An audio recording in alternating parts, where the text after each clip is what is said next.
So a week ago, I gave a lecture on the culture war that outlined broadly how some ideologies, in particular Catholicism, are more or less permanently locked out of the public sphere. The lecture was given to a largely Catholic audience, and I think it was fairly well received. Afterwards, there was certainly a vigorous discussion. But what stuck out in my mind was one particular discussion where an older Generation X Catholic was more or less lecturing a group of much younger millennial Catholics on what we could really do about the culture of PC and the progressive ascendancy that now dominates most media and educational institutions. He said something like, what we need to do is engage the culture. Now, of course, I just gave a lecture where I roughly concluded the same thing. But something about the way he talked about engaging with the culture belied a sort of ignorance about the reality of what's going on and what it's like to operate and try to work and learn inside an institution that is thoroughly dominated by political opponents that consider your ideology not just wrong, but utterly deplorable. He kept on going on about how Christians and Catholics should stand up in their education and workplaces and really push back against the PC culture, really make the arguments against it be heard, really make the case for its alternative be known to the people who live and work there. If a young person is in a class that's being instructed in the ways of political correctness and progressive identity politics, how they should really try to confront those opinions and the authority figures that teach them. Now, in my experience, the way he was describing this process would be utterly useless. The prospect that one can sit in an institution that they work and learn at and bring some kind of massive critique like this is utter bullshit. I think what he had in mind was some sort of scenario that might look like God Isn't Dead, where that lone, courageous alternative voice stands up against the authorities and is shown to be right against all odds. And of course, the silent majority who's just cowed into inaction immediately recognizes that person as being a courageous advocate for the just, and then rises up to join him once he makes those views known. True enough, I think this was a quite popular view until very recently. People generally believed that progressive and PC notions were more or less unpopular, and that they couldn't indefinitely perpetuate themselves inside institutions. But I would argue that this really has never been true. It's never been true that somebody can stand up in an educational or workplace environment dominated by an ideology and really push back against it in such a straightforward manner. I would question whether there was really a silent majority that had strong feelings against political correctness and other elements of progressive culture at any time in America after the 1980s. Moreover, it would seem obvious to me any time after the early 2000s that political correctness and progressive politics and progressive cultural norms were in utter ascendancy. And there really was never an opportunity to tap into this deep reservoir that's alluded to in a lot of these scenarios people imagine, where the lone figure of dissent stands up and succeeds against the authority figure pushing progressive politics. Now, okay, I'm sure people will either agree or disagree with this, and this is certainly just a sociological impression I have about the demographic reality of this country. But this also comes from experience. Indeed, even though I wasn't always a Catholic and a Christian, I have, for most of my life, been an enemy of political correctness. And I was one of those poor, benighted souls that really did believe somebody could stand up against an authority figure who is in an institution committed to teaching progressive and politically correct ideas. And sure enough, I tried to be that dissenting voice. I tried to be that person that would just stand up and speak truth to power so he could sway the silent majority. And let me tell you, it never goes that neatly. Really, if you stand up and go against an authority figure and try to show them to be wrong in front of an institution that they ostensibly have power in, and you're not hearing that Newsboys soundtrack or the rising strings behind you, and indeed you're not in a movie, then you're probably not going to have very much success. I can paint a picture right from my own experience with this. Let's take, for instance, the college classroom. The quintessential example of an ideological clearinghouse for politically correct and progressive ideas. People oftentimes think that this is the ideal environment in which to confront progressive ideas and to show them to be false. Because sure enough, the college classroom, or the undergraduate college classroom, is the primary way that these radical, progressive, and politically correct ideas are transmitted to the next generation. And sure enough, most of these classrooms that are used to communicate these politically correct ideas, they are presented as areas of open debate, of open exchange of ideas. And certainly, as such, we might imagine they should be open to people who are really trying to go against the grain and subvert the narrative that the teacher is trying to bring to the classroom or has decided to teach as a matter of his coursework. I mean, despite what Sargon says, most classes that teach ideas that we ordinarily associate with social justice warriors aren't actually classes that have the words social justice in the course description or even the title. These are just your average run-of-the-mill classes about sociology, about history, about culture, and for the most part, the ideas that we associate with political correctness and progressivism are really brought there because that's the pedagogical perspective that the professor or the TA or the instructor has decided upon. And if you go in from that perspective, you might think that you have a right or an obligation or even a good chance at making your voice heard if it runs contrary to the position of the person who designed that class, or the person who leads the discussion in that class. But in the college context, this is very rarely the case. Let's consider our environment briefly. Now, in most classes on sociology or history or philosophy that undergraduates take, most of the classes that are open discussion or that focus on very broad topics tend to come very early in a person's career. By the time you're about to graduate, you're taking more specialized classes that tend to be more focused on a specific topic, and they're less amenable to general conversation. Moreover, insofar as the college has actual diversity requirements that are targeted at inculcating politically correct and social justice-oriented ideas in students, these are usually put early in a student's education. So naturally, in any of these classes, you're going to have a bunch of really young kids, combined with a professor or a TA who is at a much more intellectually developed point in their lives. Now, I should say, you're not just dealing with a classroom full of kids. You're dealing with a classroom full of kids who are in that 18, 19, 20-year-old age group, where you have just enough knowledge to have really strong opinions, but not enough knowledge to really understand how to use them, how to present them accurately, and moreover, you have any number of weird ideas that aren't really very well thought out or even very coherent. Your average 20-year-old is really going to have a tendency to embarrass themselves, or to say some things that are just outright foolish. That's just how everyone is when they're 20. Okay, so how does this work if one of the students were going to try to speak truth to power and engage the culture by pushing back against the politically correct person who runs the classroom? Well, if this person is 19 to 20 years old, which it's overwhelmingly likely that they are, this person is going to probably push back in a very ardent way, in a way that is very, very passionate, but doesn't have any nuance to it, and which naturally makes a lot of mistakes. The person will make factual errors. They'll say weird, extreme things that they haven't thought through. Now, okay, what's the real problem, right? I mean, considering that this, in our example, is an open discussion classroom, won't the people on the left also similarly have radical, stupid, and ill-considered ideas? Won't they also be making mistakes of fact? Well, indeed they will, but they have the advantage of having a professor in that classroom who fundamentally agrees with them. Now, what happens, and I've seen this a million times, what happens is that the professor does not directly intervene in these discussions for the most part. What occurs is that the professor acts like a set of guardrails for his progressive students, preventing them from saying anything too outlandish or absurd.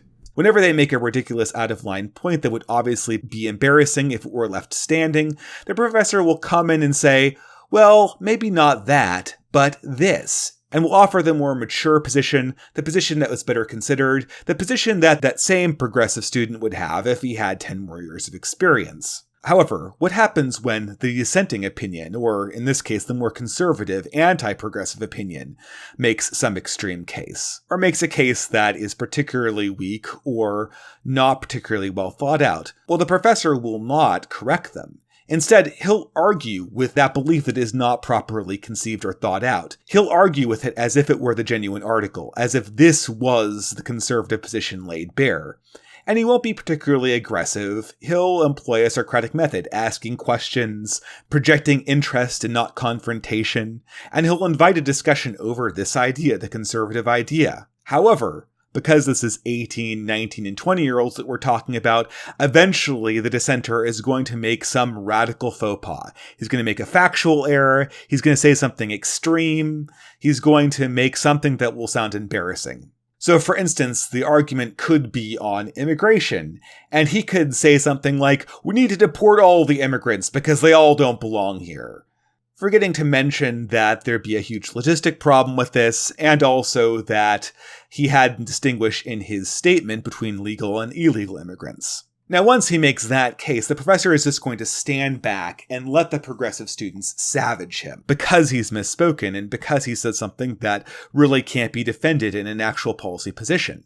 No one's going to remember that the progressive or feminist student said that everybody should be able to come to America, and anyone who prevents an immigrant from coming to America is committing a hate crime. That, of course, will be papered over by the professor to make it seem like it's less radical, and at any rate will not be thoroughly examined. So what you have is a situation that is not really unfair on point, but rather proceeds in a way where the strongest progressive opinion is constantly being pitted against the weakest anti-progressive position. As such, the conversation can go and go and go until the conservative student eventually embarrasses himself. The dissenter is not going to have the type of experience nor the stamina to keep up with a seasoned professional who understands how arguments are put together and how narratives are formed. And eventually, he's going to say or present some idea that's manifestly ridiculous. And at that point, the progressive professor can stand back and let his SJW hounds fall upon the red meat that's been exposed, because there's really no defending that position. As such, the net result of standing up for your beliefs and pushing back is going to be a situation where you're more likely to embarrass yourself than actually communicate your ideas.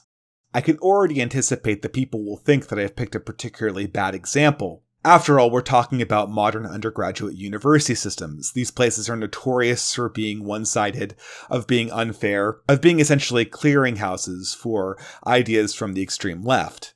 But certainly we might have a better chance of being able to stand up to progressive education when it occurs at a later stage. Perhaps when it occurs in the corporate workplace, as part of a diversity initiative. Perhaps we'll have a better chance of pushing back against progressive ideas when it comes up in local government, when it comes up in environments that are slightly more neutral. Well, I hate to say it, but there's no greater opportunity here either. Most of these other institutions that I've mentioned are just not set up to be places of conversation, period. A corporate environment is not a place that encourages controversy. And while we might imagine corporate America as being a very conservative place in some political sense, insofar as it interacts with politics, that interaction has been governed by diversity consultants and human resource management that's been trained at the same universities where these social justice discussions have been going on unabated for decade after decade. As such, concepts like feminism and other notions of progressive and PC culture are just the default position. To oppose them is controversial and potentially offensive. Moreover, people don't like controversy. You speak up about these ideologies that are assumed to be good by default. The best you're going to get is people who are mildly irritated that you're interjecting politics into the workforce. At worst, you're going to get fired. And if you're a manager, you can almost count on that worst case scenario. The progressive ideas will be communicated through the HR and diversity professionals that are hired, and are well trained at introducing their own ideological concepts in the most inoffensive corporate talk imaginable. That's what they're good at. That's their professional capacity. And if you're not a professional conveyor of opinions, you will be totally mismatched at taking that on. And furthermore, you'll be putting yourself at personal financial risk. The same thing is true for local government. The people who interact with these ideas are trained professionals, and you being a private citizen, first of all, doesn't have the best standing to speak, and also will be totally mismatched by the group of professionals that has a vested interest in keeping that ideology going. So in every one of these circumstances, we see that there's a hard block. The institution is ideologically fortified. It's ideologically entrenched. They're ready for an incoming opposition attack, and they're very good at defending against it. This is what frustrates me when I talk to people of a previous generation who are interested in pushing back against the PC culture. They're familiar with an ideological environment that is much less uniformly progressive. As such, they're used to interacting with institutions that are much less entrenched. They're imagining a world of the 1980s, where some of these institutions might be a little bit biased, but for the most part the classic rules of fairness applied, and most conservative opinions would have been heard and entertained without much more trouble. But of course, this hasn't been the case for at least 20 years now. These institutions now have a solid progressive line, and any attack on them from a dissenting position will have countermeasures introduced against it that can easily dissipate the attack. Most contrarian millennials on university campuses understand this fact. In fact, the whole scenario sort of reminds me of what it must have been like being a soldier in the trenches of World War I, being commanded by some general or corporal who had most of their experience commanding cavalry divisions, in a world before the advent of trench warfare.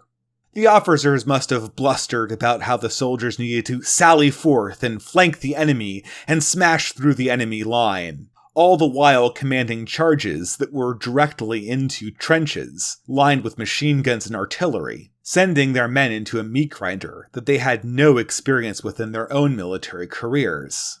As such, I kind of look at baby boomers and Gen Xers the same way. They're used to an environment where there's still more or less a high probability that speaking out will be entertained.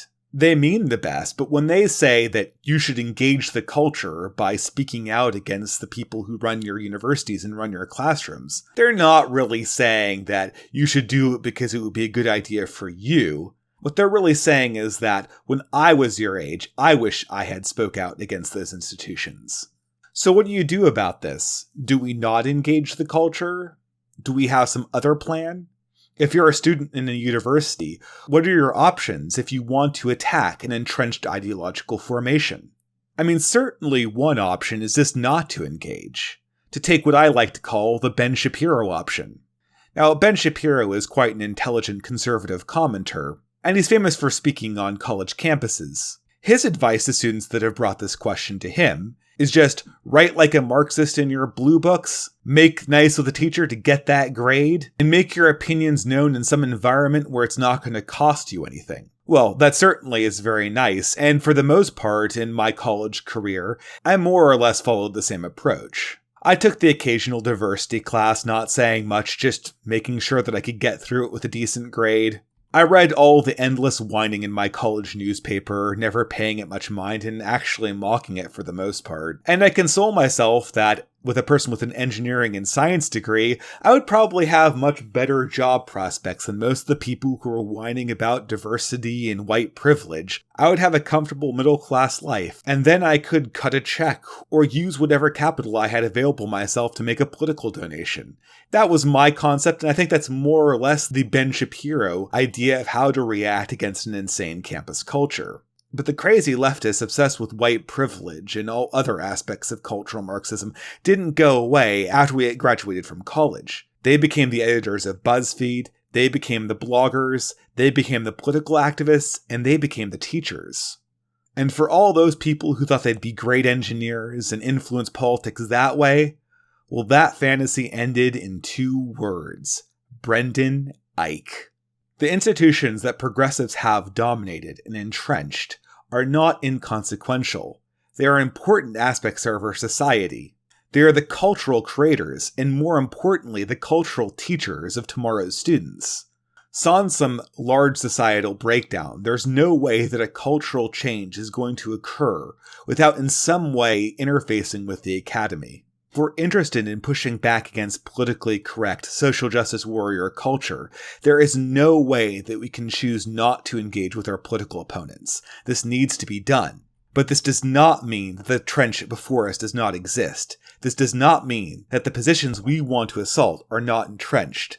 The progressives have uniform dominance of these institutions. They are guarding all the doors, they are holding all the keys, which means at some point, somebody is going to have to fight them. We're going to have to attack these entrenched ideological positions. And this is not going to occur by throwing caution to the wind and just telling ourselves that we need to engage the culture in the most straightforward way imaginable. This is not going to come from using old-fashioned notions of political engagements in a world where that's long since gone out the window. We need a serious tactical approach to a serious tactical problem. And in this series, I hope to provide just that.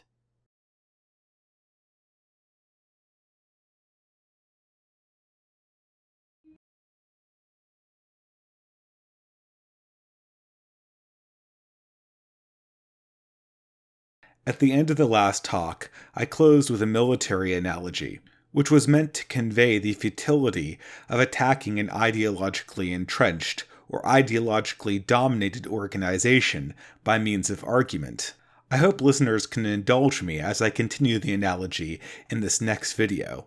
My understanding of the futility of trench warfare in World War I was really bookended by two modern movies that I saw when I was fairly young. I know the grinding futility of World War I is a well-known fact, but like most moderns, I didn't really understand how futile it was until I saw it in a compelling movie. And for me, that movie was Gallipoli. Gallipoli was a 1981 movie that depicted trench warfare between Australian infantrymen and Turkish defensive positions guarded by machine guns and artillery. The British Australian infantrymen, being trained and being commanded by light cavalry officers, had some notion that repeated charges might break the formation, and it was only after a massive massacre that this idea was put to rest. The film version of Gallipoli illustrates just this point, as the film closes with its main hero running towards the Turkish machine guns, only to get cut down as the film fades to black. For years after I saw this film, it became the touchstone in my mind as to the futility of some strategies in warfare. And sure enough, in terms of World War I trench warfare, I thought that the only thing that might disrupt such a stalemate, where defensive artillery formations are supported by machine guns, was perhaps the invention of the tank, or at least the bomber aircraft. But sure enough, some years later, I came across another film, the miniseries Band of Brothers.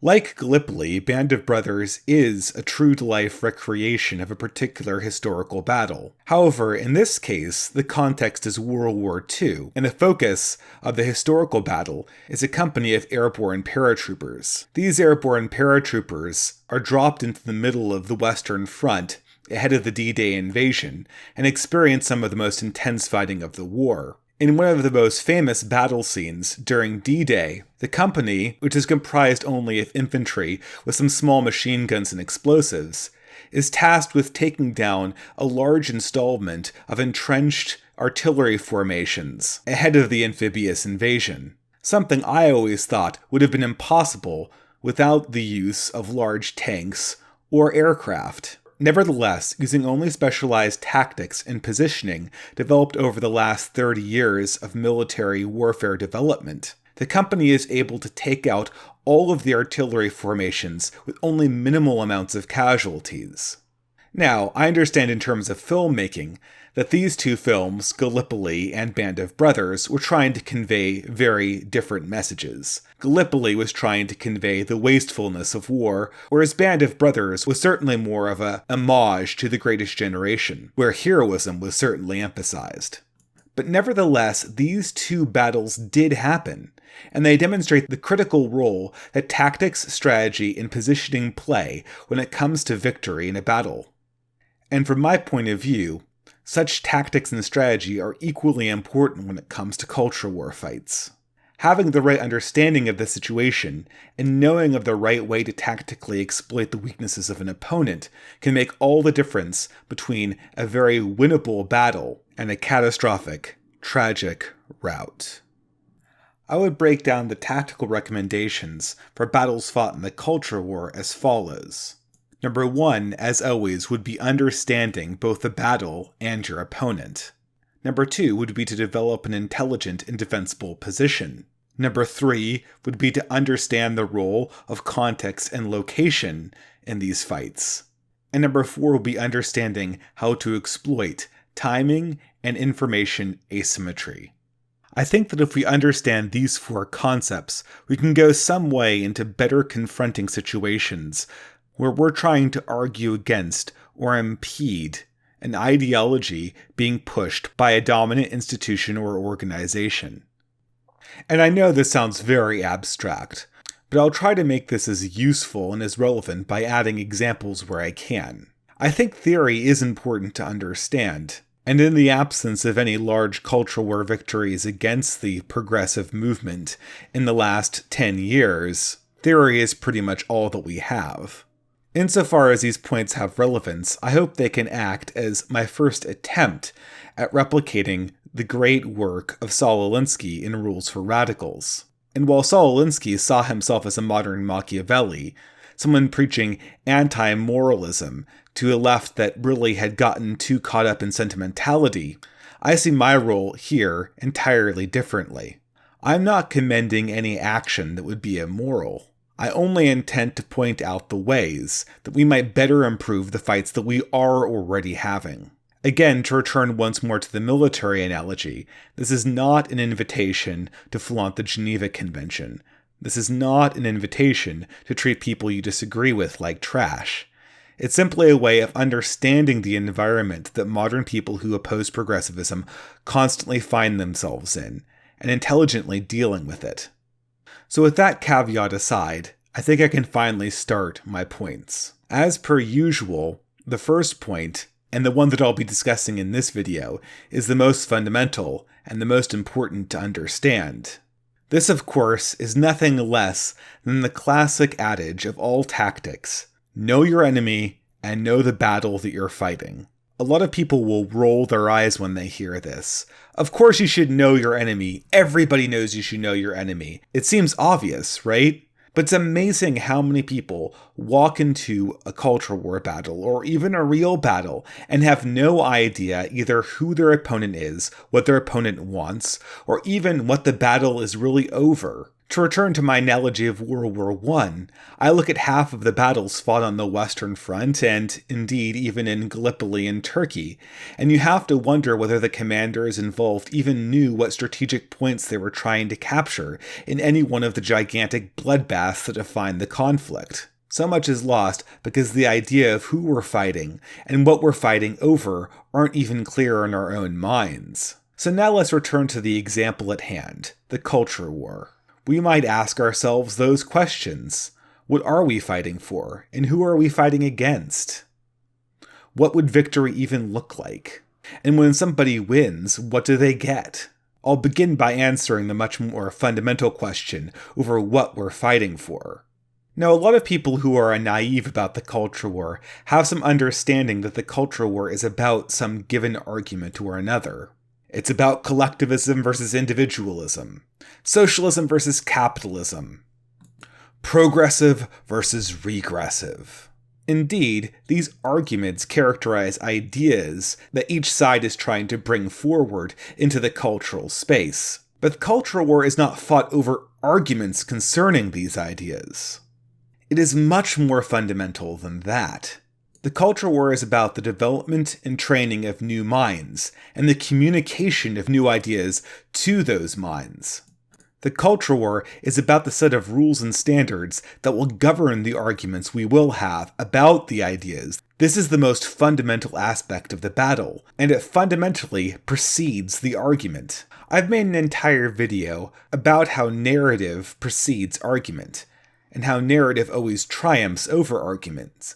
And here I'm emphasizing a very similar point, at a slightly more abstract level.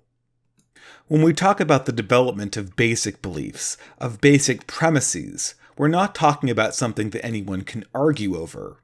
The premises and basic beliefs control the rules of the discourse itself. You can't very well have an argument over those rules, any more than there can be a move in soccer that instructs you to change the rules of soccer and use your hands. So how are these basic beliefs formed? Well, through a process of education, which does not fundamentally use arguments to advance its own notions in the students that it teaches. Here, more basic notions are used, like authority, optics, narrative, and perception, to mold the student's mind and direct him to the acceptance of the desired and correct belief. Now, I know this all seems very, very abstract, but I would like all the listeners who are persisting through this to imagine back to their own educations. Did teachers who instructed you sit there and have arguments with you about why you should believe that 1 + 1 = 2? Did they have arguments about why there were 60 minutes in an hour, or why dolphins were mammals and not fish? Most likely not. Most likely what the teacher did was instruct you and create narratives about why these things were true that were very believable. The perception of the teacher's authority and the optics she presented augmented this narrative and made you believe the fact before you. Now, of course, all of these concepts might indeed be argued, and probably were argued in the academies at one point. But that's not the role of the teacher. That's not the role of somebody who's defining the way a new mind will think, who's defining the ways that the conversation and culture will proceed. This is what makes our own culture war so different. It's fundamentally a war over education and development and not argument. And indeed, if these are the stakes, they are very high. A teaching authority is almost unassailable. It's not something that's designed to be confronted by argument.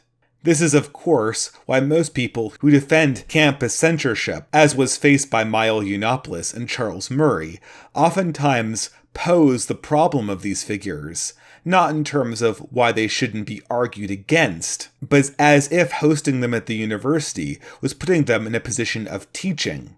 I heard an amazing debate with Eli Bosnick that really underlined this point, in which Eli, a self-admitted social justice warrior and progressive, debated very vigorously that the censorship of people like Milo Yiannopoulos and Charles Murray was correct, for the same reason that teachers who teach creationism shouldn't be allowed in schools. Obviously, this was a direct confusion between a teaching role and a role of some speaker who's looking for an argument with the people at a university. But Eli Bosnick seems to have a very good understanding of the stakes of our very own culture war. If you can define what is to be taught, what are the basic premises that we just don't debate over, but that are given to new and developing minds, you can control the entire terms of the debate. And so we've answered the first two fundamental questions. What is the battle, and what in particular are we fighting over? What is the battle in the culture war? Well, the battle in the culture war is over who gets to develop new minds, and who gets to decide what the properly basic beliefs are, and the rules of the discourse of those beliefs going forward. What are we fighting for? We're fighting over the optics, narratives, and perceptions that are needed in order for each of the groups to teach and develop new minds, in order for them to form up ideological communities. And already, just by understanding that, we've come a great way from understanding why the classic approaches to confronting political correctness and hyper-progressive SJWs have failed in the past. So now that we've defined the nature of the battle and what is being fought over, we might find that defining our enemy is a much more easy task. In the context of a culture war that is largely about creating rules and educating new minds, the enemy is somebody who wants to disrupt education of basic beliefs that we hold to be true, and wants to introduce the teaching and development of basic beliefs and standards that we hold to be repugnant.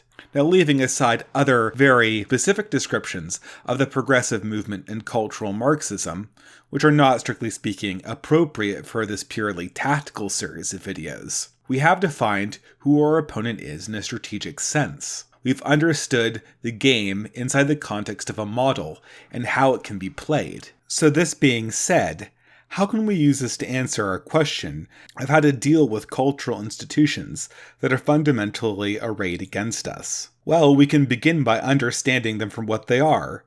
They're trying to be educational institutions. They can be very aggressive about this. They can be very passive about this.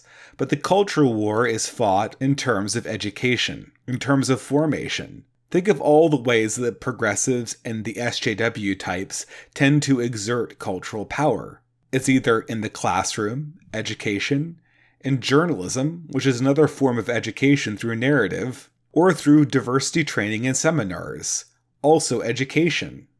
When we talk about fighting against institutions like this, we're fundamentally talking about enhancing or detracting from an institution that's in the process of indoctrination and pedagogy. There's nothing wrong with this, but this is the battle that we fight. Understanding this basic fact allows us to create further models about how some of these cultural institutions are put together and what they rely on to operate. So how are these cultural institutions set up? Is there a way that we can model them consistently? Well, if the listener will permit the further abstraction, I think there is a very particular way that we can talk about and model institutions that are designed to educate and inculcate a certain group with ideas. They all have the same setup, they all have the same types of members within them. I would argue that institutions of cultural authority, as educational institutions, are always organized with 4 basic types of members. The first and most numerous types of members are what I call the bystanders. These are the typical people that the educational institution processes. They're the man on the street, the people that don't particularly care about ideas, the people that are just trying to get by. They have no large pretensions, and for the most part, they're just the people that are there because they have to be there. These are the freshmen in the social justice classroom that are trying to fulfill a requirement. These are the people in the diversity seminar that are just there because their workplace implemented it. These are the readers of Kotaku game journalism who just want to have more information about the hottest AAA games. Inside the institution in question, these particular people act like political non-entities. They have very little interest, but for the most part they want things to proceed smoothly. When things proceed smoothly, they have less bother in their lives. And for the most part, the bystanders just want to get out with as little trouble as possible.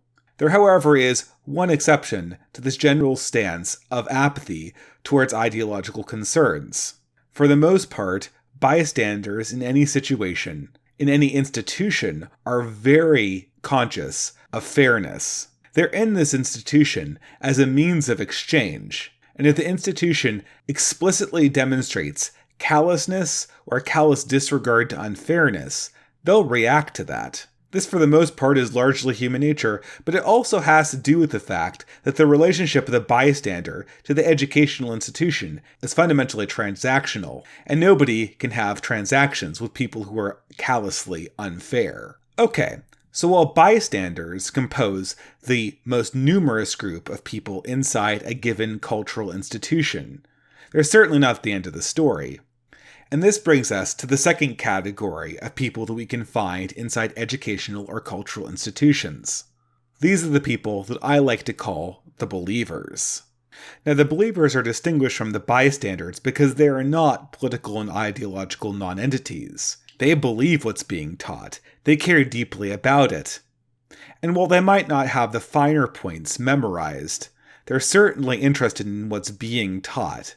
And they are in fact willing participants in the training that's going on. These people comprise the ordinary churchmen in the context of a parish, the progressive liberal students who take multiple gender and social justice classes, not because they need to, because they're genuinely interested and want to know more about the field, even though it's not necessarily their major. These are the members of the atheist community, for instance, who, while maybe not professional skeptics in their own right, certainly buy all of the books and magazines, and enjoy talking about it in their spare time. As you might have guessed, the believers, while certainly less numerous than the bystanders, are more or less the lifeblood of any ideological or cultural institution. They're what makes the education and cultural transmission process something that is somewhat joyful and not some stultifying bureaucratic transaction. These are the model disciples. The students that bring a smile to every teacher's face, because this is indeed what the educational and cultural institution is trying to promote and establish. People who live their lives, but are still totally on board with the ideology being expounded. In total, these people act like the grease behind the wheels. And they are deeply invested in the fact that the institution is able to deliver the cultural and ideological message effectively and efficiently. They want the information, so disruptions will be heavily frowned upon by this group. Moreover, as the primary consumers of the education who really care about the quality, it is very important that the educational process go off in what seems to be a fair way, in a way that reassures them that the ideology being propounded is robust, that it can take all comers, and that challenges to it are taken seriously. In short, while believers are people who have already accepted the premises, they certainly have not totally discarded their skepticism. They will be aware if teachers in the cultural institution does something that's strictly abusive. And they'll be disappointed if the cultural institution does not show itself to be engaging with the ideological opponents at hand. So, now that we've covered both the bystanders and believers, which together will have a very, very high majority of the total people inside of an educational institution, what remains? Well, this leaves out one very important group above the believers, which I like to distinguish from the believers. This group I term the fanatics or the activists. Now, the fanatics and activists aren't simply believers in the given ideological or cultural side. These are the people who have dedicated their life to it. They have deep emotional investments in this ideology. They're not the ones who simply accept it. They're the ones who live it every moment of their lives. These are people whose every other thought is consumed by this ideology. And of course, I think the examples suggest themselves. These are the fundamentalist Christians. These are the social justice warriors, whose every waking thought has something to do with privilege, power, and prejudice. These are the people who fancy themselves to be proponents of the movement and advocates for it in every sphere of their lives. Typically, they do not enter cultural institutions and educational institutions that propound their ideology to learn anything, because for the most part, they have swallowed everything hook, line, and sinker, and have the ideology down pat. Rather, they come to these institutions to reinforce their convictions and to organize. Now, despite the fanatics' affinity for the ideology being promoted, they are not cogs in the wheel, and can be very much more problematic than the believers or bystanders, even though they're more aligned with the philosophy and ideology being taught. This is because the activists and fanatics have huge investment in almost every single disagreement or conversation that goes on. They'll enforce orthodoxy, even above the institution's desire to have orthodoxy enforced at any given moment. They're difficult to control and easily fly off the handle. By and large, the fanatics and activists are heavily invested in having no dissent brooked by the institution in question. This is their sacred area, their safe space, and they want no opposition whatsoever. It will be a personal affront to their entire lives. This, while being ideologically somewhat gratifying for a given institution, has an enormous set of problems. It's in itself a vulnerability. And so, with this group, we really have covered all of the pupils that will find themselves inside a cultural institution, which of course leaves the final group in the institution. The authority, the priest, the teacher. This is the expert that's actually delivering the ideology and cultural information to the students involved. This is the face of the institution, the core of the entire apparatus. These are the professors, the senior editors, the CEOs of the diversity consulting firms, the administrators that have 20 years of experience under their belt. These are people who are employed by the institution that they lead. They're invested, and invested in an entirely different way than, say, the activists are. In addition to being believers themselves, they understand more about how the institution works, how it needs to present itself to the outside world. As such, while they're invested in making sure that the transmission of these cultural ideas proceeds at pace, they are not unaware of the optics that surround the conversations and dialogues that go on inside of the classroom or other cultural institutional environment. Their role, therefore, has to be fundamentally more conservative, more political, more mediated than the other groups in the situation. They're the responsible party, the one who answers all of the questions. And as such, they're not going to let their activist or fanatical side shine through, even if they do have a touch of the activist or fanatic within them. For the most part, if the cultural institution is healthy, and not something that's descended into ideological purity spiraling, the professor or priest will have a very adversarial relationship with the members of the groups that fall into the activist or fanatic class. He'll want to provide the optic of fairness, the optic of impartiality, and so it is this figure that keeps the entire ecosystem in line. So how does this diverse collection of individuals, all with different interests and perspectives, work together to make an educational institution tick and deliver the cultural and basic beliefs to the students in the environment? Well, largely, it operates through equilibrium. The professor organizes a syllabus which communicates the beliefs and cultural output to the students, with some eye to engaging alternative viewpoints where they stand. This presents the bystanders and believers with the perspective that the institution is being fundamentally fair, that it's engaging in robust dialogue, and that everything is going on above boards. In the meantime, the conversations and dialectic is curated to make sure that the necessary beliefs and cultural information are communicated, and also that the ideology of the institution does not stray too far from orthodoxy, therefore keeping the activists and fanatics happy. In an ideal scenario, this results in sort of a loose grip on the ideology that the institution is invested in promoting, one where alternative ideas are present to a certain extent, but the overall direction is still driven by orthodoxy. And of course, I should emphasize that this isn't ideal.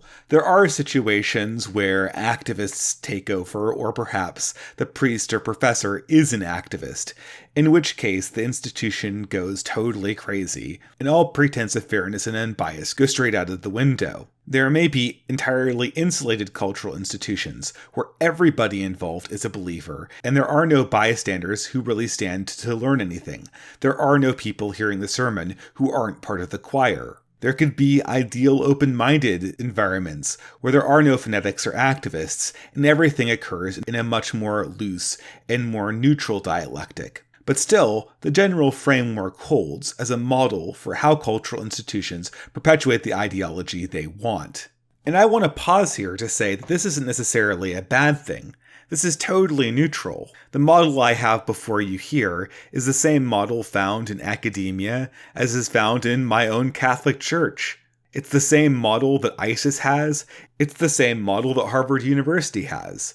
It's the same model as our high school science classes had. What I have here is just a general form, but it's a form that we'll need to understand if we're interested in figuring out how to subvert attempts to educate people against their will and in contexts that are unfair. As I have said before, what characterizes the modern culture war is progressives' attempt to move more and more things into this cultural and educational space and away from the argumentative space where two parties with opposed views come together and have a totally neutral dialectic. As such, we might very well find ourselves in situations where the only way to engage with the opposite side is within one of these institutions. And, as I've made the case for in the previous video, the only way to engage with these institutions is to understand how the process of institutionalized cultural promotion works and subvert it at a very basic level. Now, I understand there might be some objections. Subverting an educational process, isn't this unethical? I've asked myself this question a lot. Certainly, as somebody who considers themselves a teacher, there's nothing worse than some cynic in a class who's interested only in subverting the process in which you communicate course material to the students. Disrupting an educational process undertaken in good faith would be abuse. But I'm not so sure that it's unethical to try to resist an educational institution that is trying to promote ideology in a totally dishonest fashion, as is being done in many modern universities, and throughout much of the modern mainstream media. And I would argue that resisting these institutions need not involve any unethical behavior that would put you in a position where you're actively disrupting the education of people who are there to participate willingly. There are ways to make your own ideas heard, to make your own critiques understood by the people in the classroom, and to even fight back against the ideology being promoted there without ever disrupting the educational process in a very explicit sense, without ever misrepresenting your own ideas. And to my mind, these strategic considerations, which I'll describe in subsequent videos, are the first step to ethical and tactical ways to approach the culture war in the 21st century.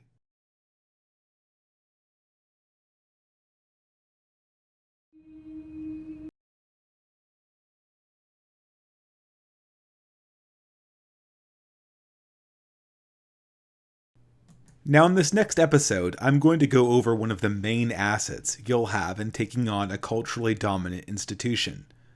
Now, previously, the other sections were very abstract. They went over generally the motivations for why you'd want to take on a culturally dominant institution like a university classroom, and also what the battle is really about. When you're going up against a culturally progressive institution, you're fighting a culture war, and that culture war is a war over education. However, in the next few episodes, I'm about to get much more concrete. I'm going to be talking about specific assets, specific things you can do. And the first specific thing you can do before you start fighting a culture war is build community. It's really easy to underestimate this, but community is at the center of how we conceptualize ourselves, how we form our own arguments. And you need to have access to a community that supports you if you're going to be pushing back against progressive culture in the long run. And in the culture war, all battles are in the long run. Now, I can anticipate some pushback on this particular point.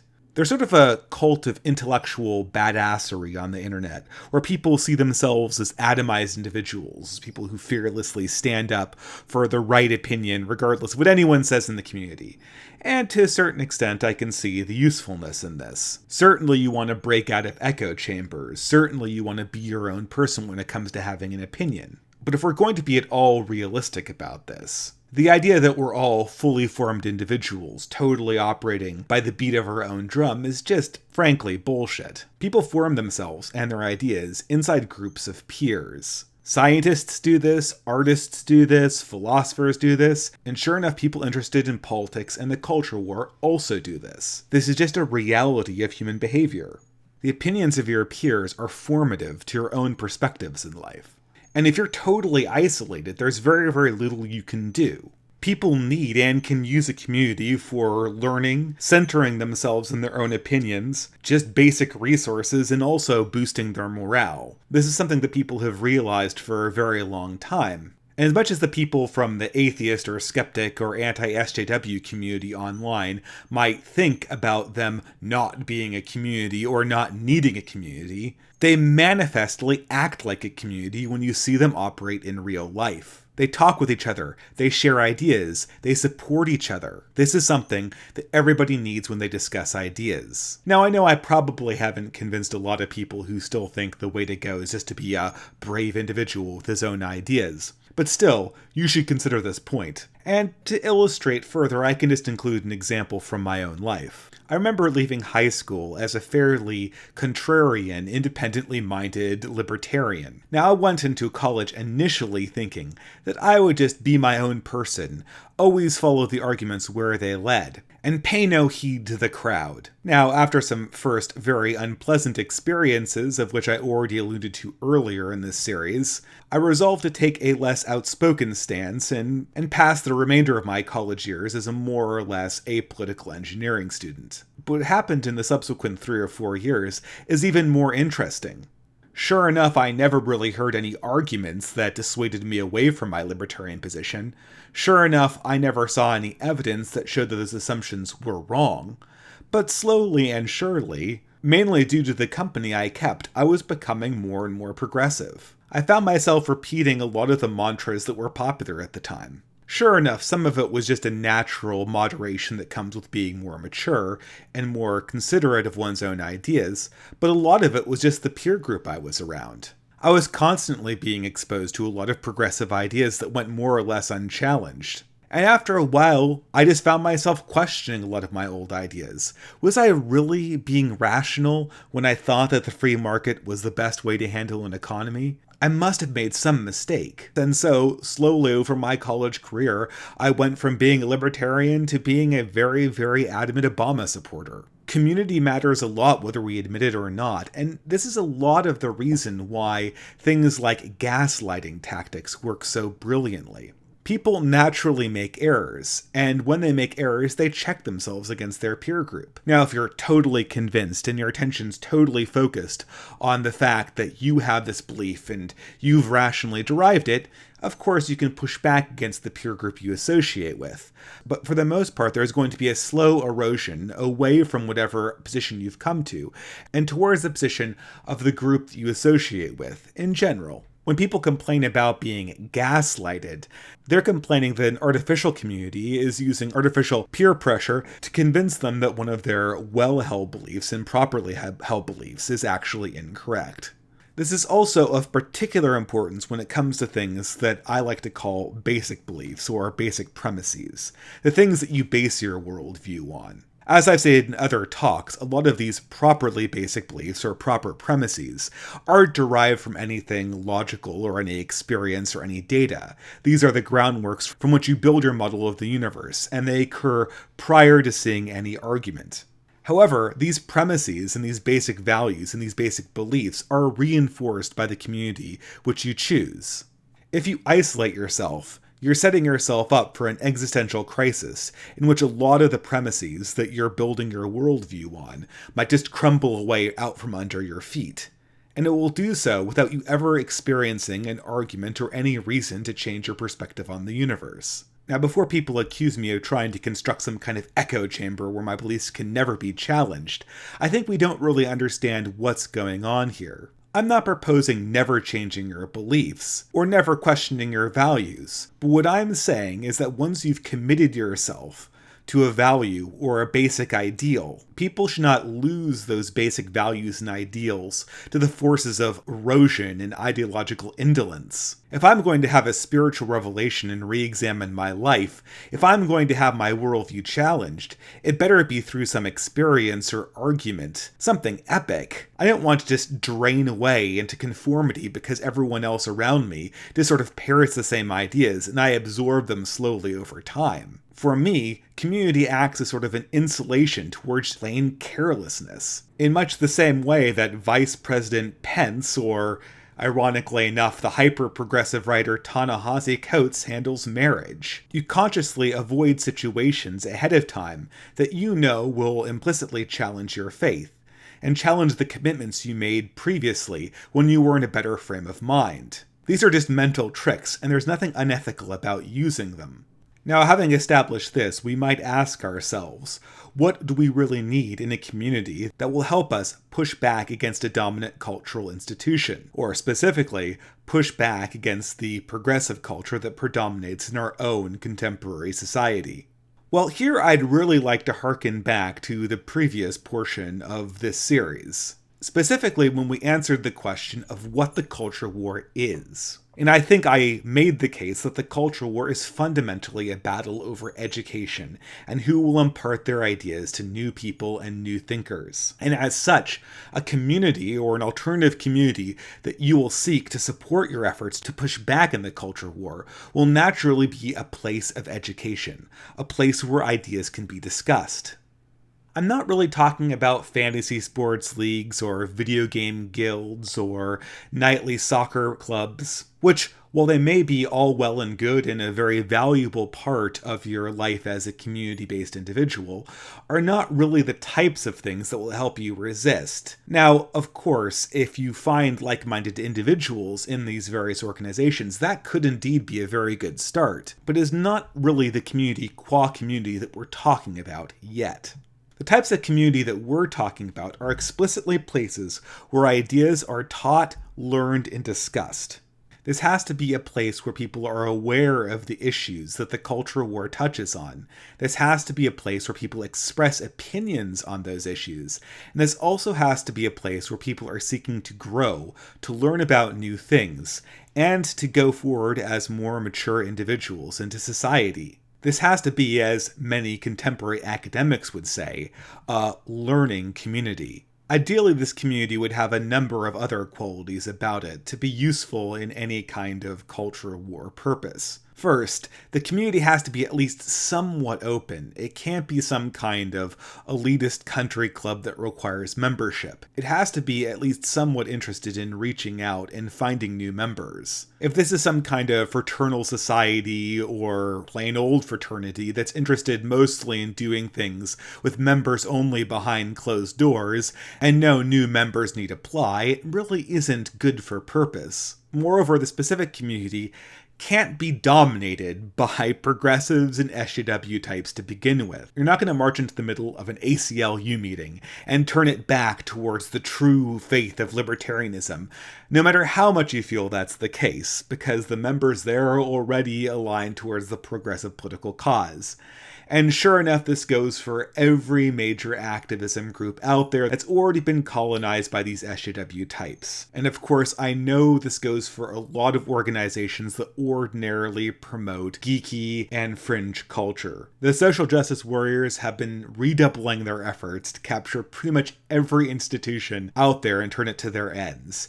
And most of the ones that you'll find on meetup.com are no exception. And the thing is, despite how much you feel that the organization in question shouldn't be dominated by culturally progressive social justice warriors, once they're well established inside some community like that, you might as well give up. There's no way you're going to enter into a community and then immediately challenge the culture. That's what we're already trying to do in institutions like schools and government, and you don't need a culture war minigame inside the larger struggle to fight the culture war. And I know, I get it, there are increasingly few neutral organizations out there. Most of them are either colonized by people who are progressive or explicitly anti-progressive, but you have to start somewhere. Now, as you may have guessed at this point in the talk, I'm really speaking from personal experience.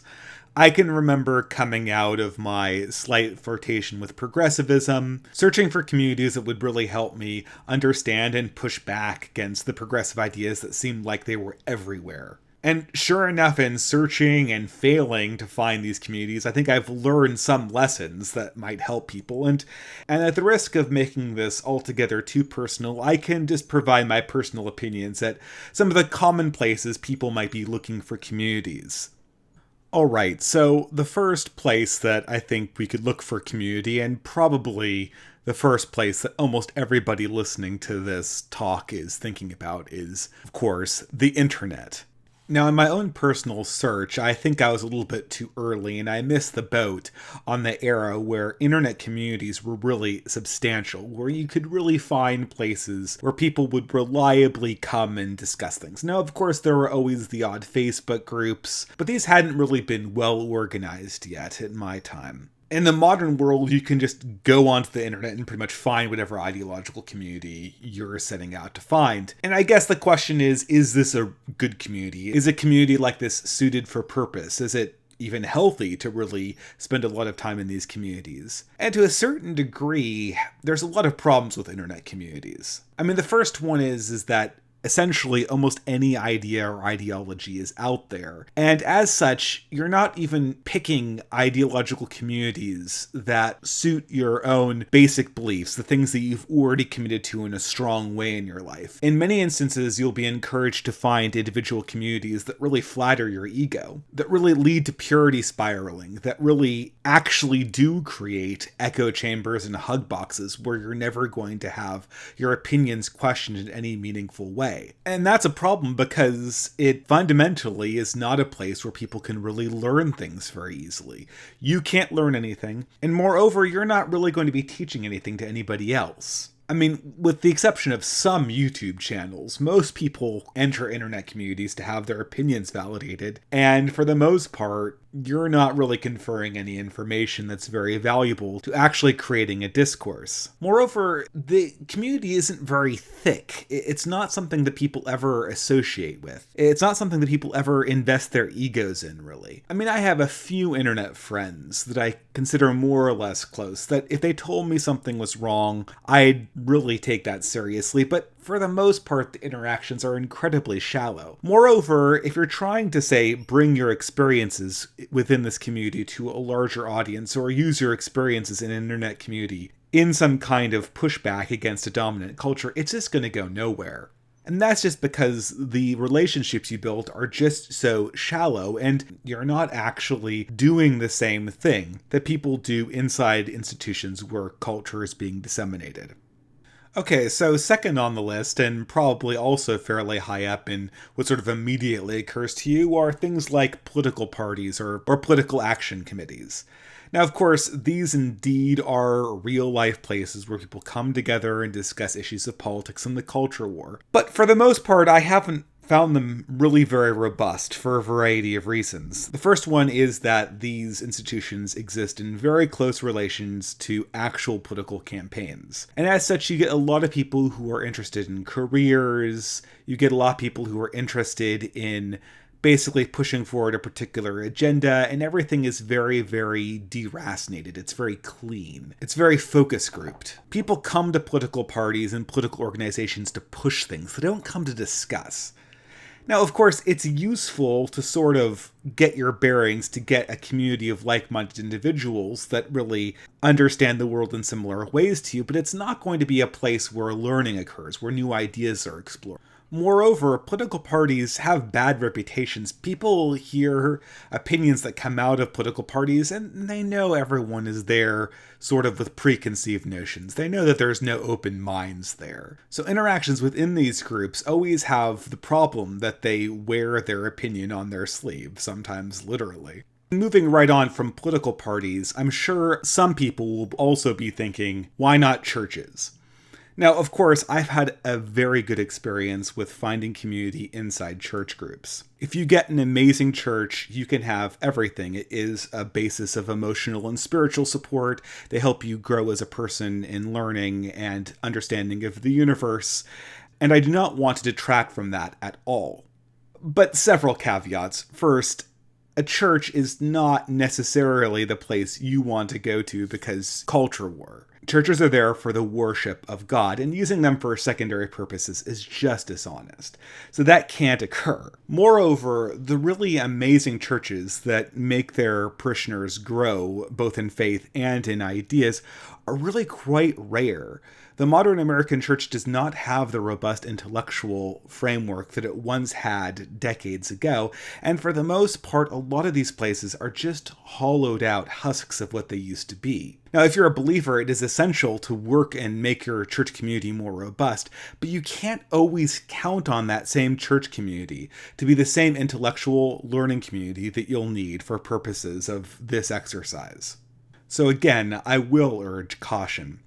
Now, I think moving on from this example, we can now get to perhaps the more rarefied communities, the communities that are more explicitly directed to the cause of facilitating learning and exploring ideas. And I'm thinking here of things like debate societies, philosophers clubs that you'd find on some place like meetup.com, places where people come and talk about things. And these can be useful for a variety of purposes. You can find people who are interested in philosophy. But again, to get to some of the problems you might find here, these institutions are dominated by progressives. If you live in a major metropolitan area, these things are oftentimes just replete with SJWs, and oftentimes the most shrill people you'll ever encounter. These are the people who go out of their way to find people with opinions they don't like and shut them down. Now, every now and again, you can find a real gem among the rushes, and you should absolutely keep your eyes open for these. But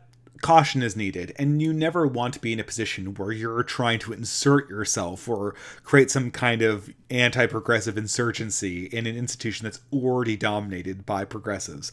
Again, you're trying to find a base of support. You're not trying to play another culture war inside the one that you're already living on a larger scale. So I guess people might ask, if I could do things all over again, where would I look for communities that might be resistant to modern progressive culture, or that might be robust places of learning? Really, I think if I were to speculate, just taking aside that I have indeed had very good experiences with churches, I would say potentially look for places that focus on classical learning, European literature, reading the great books. Now, again, you might think that this indeed could have the same problem as did the debating societies and the philosophy clubs. Of course, you may indeed have the same hyper-progressive people attracted to these societies, But I think this is getting rarer and rarer. The dominant progressive narrative has really thrown out the window all of these dead white male authors and this classic European heritage. And if you're part of a society that tries to preserve this or is dedicated to preserving this, I think people are going to find that they're essentially anti-progressive in the culture war, even if they weren't before, just because that's how things are going. I mean, if you love Aristotle, if you love Dante, if you love Dickens and Dostoevsky and Tolstoy, you're not going to hear things from the university where professors are throwing out Western civilization courses and see that as something that you can accommodate. People in organizations that celebrate Western culture are going to understand these further encroachments by cultural Marxism as being a threat. People in societies that celebrate Western culture are going to understand that the continuous erosion of Western literature and Western art in the curriculum is their problem at some level. I mean, somebody has to be around that appreciates these books if they're going to be celebrated. So I think there might be opportunity here just to find organizations that might not have been anti-progressive or countercultural in a previous age, but will be forced to take a countercultural position just because those are the signs of the time. And the same thing could be said for a lot of special interests out there. I mean, as Gamergate demonstrated, a lot of special interest groups might have an anti-progressive spin to them or a countercultural spin to them if those SJW types start coming after them in earnest. Now, there's probably one other type of organization or community that people probably are thinking of that I'm going to deal with very quickly here, and that is the explicitly anti-progressive or anti-SJW community. The community that exists for the sole purpose of being not progressive. To some degrees, this solves all of the problems, right? You know, the people there are all for the same purpose. You know, people are interested in learning about ideas that refute the progressive and dominant cultural narratives, so on and so forth. And this can be useful, but again, the problem is that this kind of community will not be very thick. A community that bases itself on purely negative ideas can't go anywhere in the long term. And I think we're seeing this to some degree with the skeptic community online and the skeptic community in general. It keeps on fracturing because at the end of the day, they're not there for something, they're there to oppose something.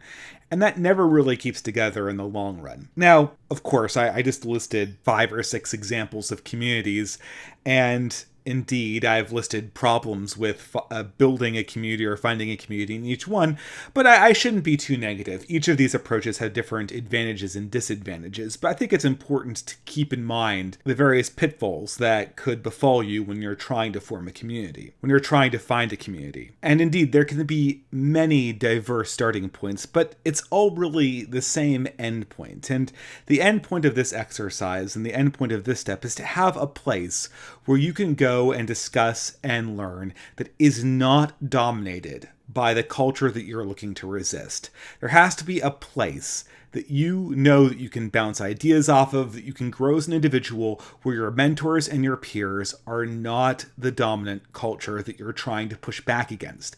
That's the most important thing. And in all of the examples I listed, you have to be able to work and grow the institution to better serve that purpose, to better facilitate your own education. Really grow both the institution and yourself in the process. And I think if this is done right, you really have the foundation for a thriving community and an opportunity to improve yourself as the person. And here I set out some do's and don'ts that really outline how you might be able to better facilitate the growth of yourself and your community. Alright, so the first real tip or direction I would give is just straight up honesty. Don't be deceptive. Come in with your motivations very clear to yourself and everybody involved in the community.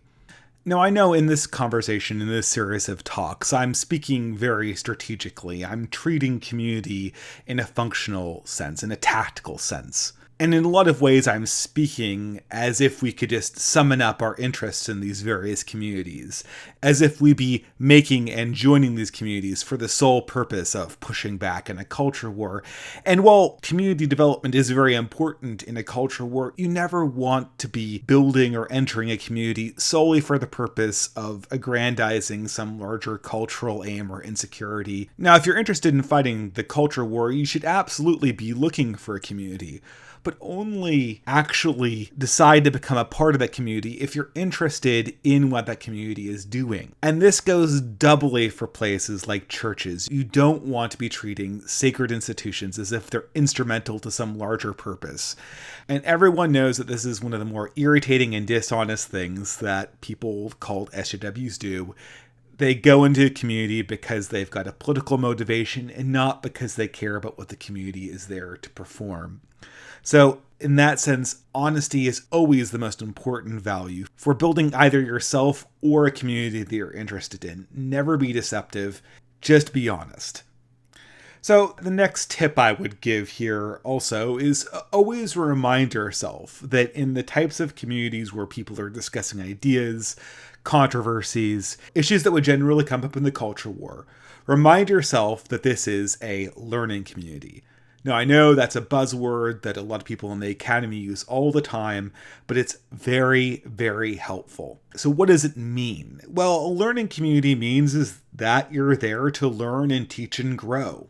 You're not there to flatter your ego. You're not there to demonstrate to everyone what a badass you are. You're there to teach or learn. And in the interactions with people you have in this community, always ask yourself, is the behavior I'm exhibiting well suited for either teaching or learning? I mean, really, if it's a neutral environment, people should be open to both, but you should be opposed to neither. If somebody knows more about you in a given subject or has some special insight, you shouldn't feel threatened by that. You should feel open to increasing your own knowledge. And the same goes for somebody who is very ignorant, somebody who doesn't have the right ideas. This is an opportunity for you to grow as a teacher. I mean, you can always tell a poisonous ideological community when people take great offense at people knowing more things or being more right than they are, or in not being right enough and not knowing enough. In healthy communities, both these situations are simply an opportunity. Even disagreements, even very large disagreements in certain contexts, can be treated as teaching and learning opportunities as well. And if this isn't understood by members in the community, it's a horrible liability. If you've lost the understanding that people are learning and teaching inside of the community itself, all you're going to have is self-aggrandizement and purity spiraling. People are just going to be virtue signaling. People are just going to be shitposting. It's going to be an utter disaster. And I've seen this with my own two eyes in the progressive communities I used to inhabit. Now, of course, I left progressivism behind a long time ago. But I remember the distinct moment where I learned that this particular peer group was not just wrong, or I didn't just disagree with it. It was actively poisonous. And that is when people started saying things like, "It's not my responsibility to educate you." Seeing ignorance inside their community and acting indignant, acting elitist, acting as if giving the correct information was somehow some large imposition on them, when really, when you think about it, education should be the center of the community. So again, if you're building a community, the first thing you should be thinking are the actions and the behavior I exhibit in it conducive to learning, or are they not? And if they're not, then either there's something very wrong with the community and it needs to be fixed, or there may be something you need to adjust about your approach to that community. Now, I think the last tip I can give is to be always thickening and strengthening the bonds inside a given community. The community is healthy. People should be forming friendships, people that they can count on, people that they'd like to collaborate with, people that they'd like to work with in other contexts of their lives. Healthy communities generate real-life friendships, and the same thing should be true of a community that's thriving, that discusses issues of the culture war, that discusses controversial issues. Now, I think in a previous age, this tip would go without saying, but in the present world where so much of our interaction is online, I think it really does need to be said again. And sure enough, in many of the communities I listed off as possible options, thickening and strengthening community bonds with friendship would be very, very difficult. I mean, people spend hours of time on the internet, but how many friends do they actually have? How many relationships that are strong are actually formed? For the most part, this is very rare. And communities that form this way will be very, very hard to thicken. They'll be very, very hard to turn into something that will be at all long-term or robust. And this is a problem because the culture war and the education that surrounds the culture war is something that goes on in the long term. And only thick, robust communities last. So closing out, I hope I have made a little bit of a case for why communities are important in pushing back against dominant cultural institutions. We need learning communities to help us grow, and if progressive ideologies have a monopoly on these institutions, you're going nowhere. Even if you have the best debating skills, even if you have the most robust individualistic arguments, there is a cultural inertia that sets in, especially if you're in your late teens or early 20s, when you're naturally developing your own ideas. If you do not have alternative cultural institutions, the inertia of the moment and your peer group will naturally sway you. It will be a process that you'll have very, very little agency in controlling. And, as we'll see in subsequent sections, the learning and development experienced in the community, as well as the existence of the community itself, will be a key part of pushing back against dominant cultural institutions, even when you're operating inside of them. But I'll speak more on that in coming videos in the series.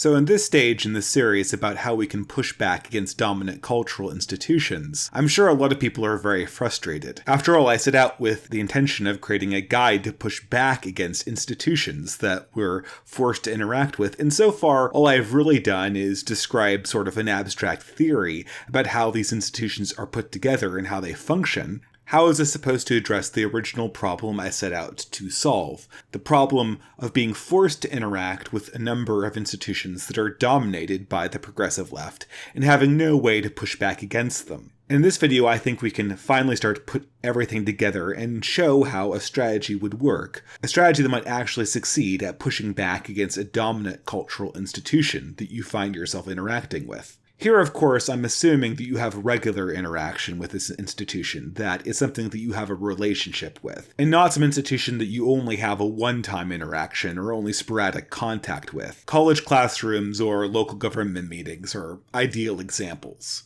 In my own life living in a highly progressive urban area, there are a great deal of these progressive institutions that I have constant contact with. And moreover, these kind of institutions are where progressives accomplish most of their educational and propagandic goals. So it's important to take them on. At any rate, how do we use the tools and knowledge that I've already talked about to really push back against these institutions once we're engaged with them, or once we're forced to engage with them? So if you'll permit the brief review, at this stage in the series, we've already developed a number of resources, both an understanding of the battle we're fighting when we're fighting the culture war inside of institutions, and also one of the major resources we'll need to fight that particular battle, namely independent communities that are not dominated by progressive or cultural forces that we hope to oppose. In particular, we've identified the culture war as being one about developing educational institutions to teach basic beliefs and premises, and we have identified the fact that it's fought in terms of narrative and optics. Furthermore, when it comes to understanding institutions that are designed to educate people and push cultural narratives, we've discussed the various component members in such organizations, starting with the rather apathetic bystanders, moving on to the involved but not particularly ideological believers, the super involved activists, and finally, the priests or teacher classes that hold the whole thing together. So using these components, what can we do to really push back against cultural institutions? If we were suddenly to find ourselves inside an incredibly hostile cultural environment which we were forced to participate in, say for instance a college classroom, how would we push back against it?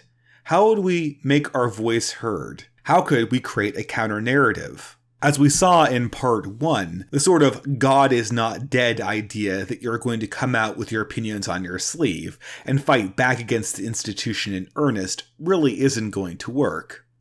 But what can you do? Well, at this stage, I think we're ready to take the things that we've already discussed and form them into a 5-point plan to push back against the institution that you're involved with. Now, perhaps here I should issue a little bit of a disclaimer. I'm not at all claiming that this is some sort of definitive tried-and-true method to take down culturally dominant institutions, or to push back in a college classroom. These are the methods that I have found to be helpful. The methods that I have found to work a little bit like a jiu-jitsu, using the institution's own strength against it. However, I imagine there are a myriad of approaches, but given how often I hear this question, and how often people ask me for specifics about what one should do in a situation where one is outnumbered and an institution is much more powerful than themselves, I feel that specific recommendations are called for. So without further ado, let's get started. The first point is to simply calm down, chill out, and get passive. We've already established that big, ostentatious, I'm wearing my opinion on my sleeve pushbacks are totally futile. They're not just futile, they're actively counterproductive to the type of message that you want to convey. The people who run these organizations are prepared for them. And they're ready to use passive-aggressive tactics to shut you down if you try any of them, even if you're ostensibly in an environment where pushback and rigorous controversial conversation is encouraged. The passive-aggressive tactics of the leaders will always overcome any attempt to take this type of tactic. So what do? Well, you do what you always do when passive-aggressive tactics are being used against you. When your opponent gets passive-aggressive, you get more passive. You take things easy. You take things slow. For the most part, let the priest or professor go on with their attempts to hold their conversation and really take a step back from the conversation altogether. And I know this sounds like it should be easy, but it's actually incredibly difficult because you'll likely be hearing all sorts of ridiculous things being said. And you'll have to essentially just shrug them off, at least for the early parts of whatever interaction you have with the institution. And here, the community you've developed outside of this interaction is essential. You're going to go insane if you have to day in and day out pretend like you don't care about being indoctrinated in an ideology that's distinctly against beliefs that you hold. You're going to explode, or you're going to have that natural tendency to try to find a middle ground, that ideological entropy that carries you over to whatever the opinion is in the majority. Either way, at this point, the community you developed outside this institution is critical. It keeps you sane. It keeps you in a mode of being open-minded and independent, even when everyone else is going along with the herd.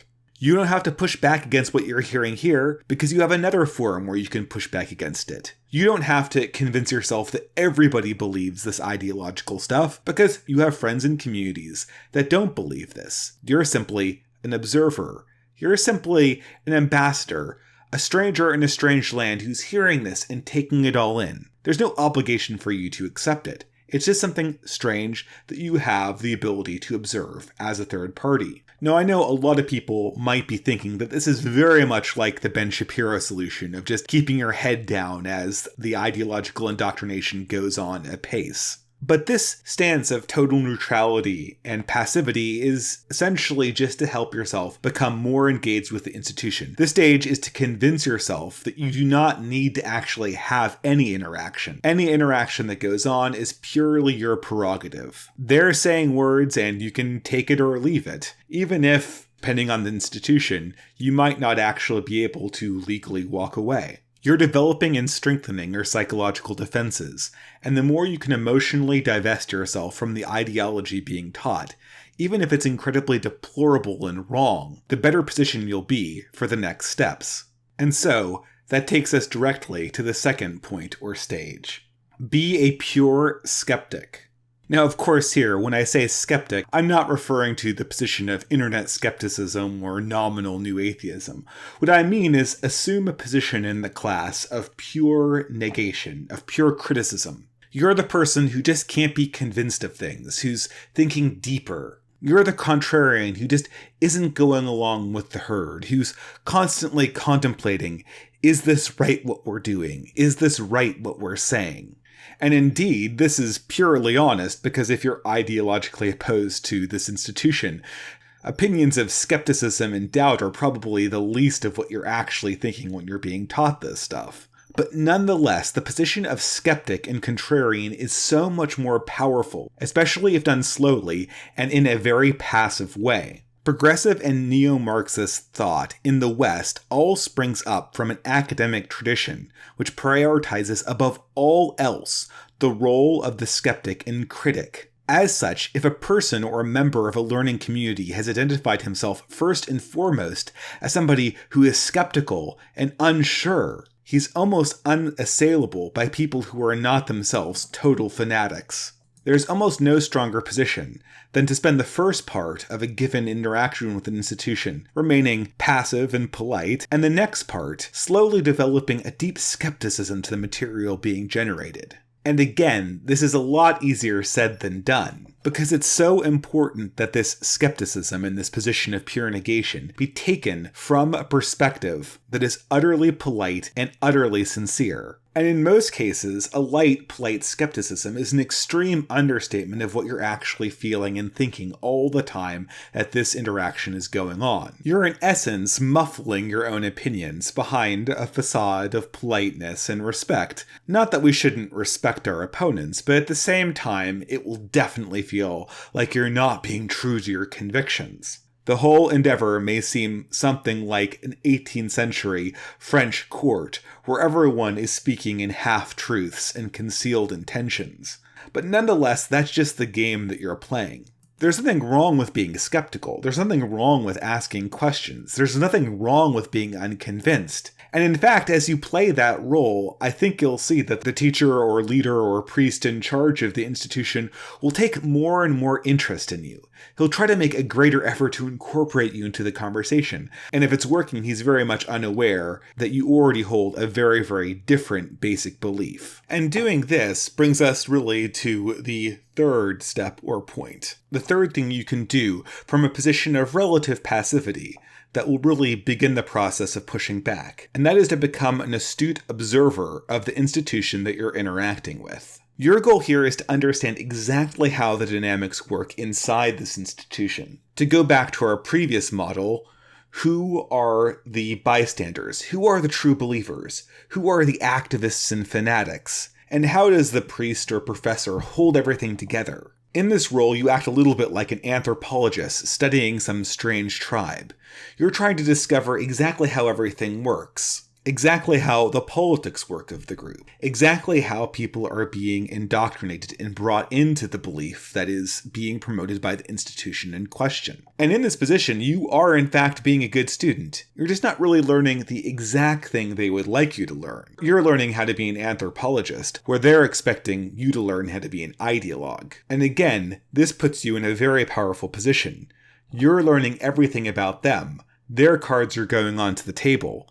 And they really don't know very much about your position and your ideas. And through this process of observation and learning about the institution you're interacting with, you have to pay close attention to learning a particular thing. You have to learn the abstract, basic beliefs that the community relies on to make its case.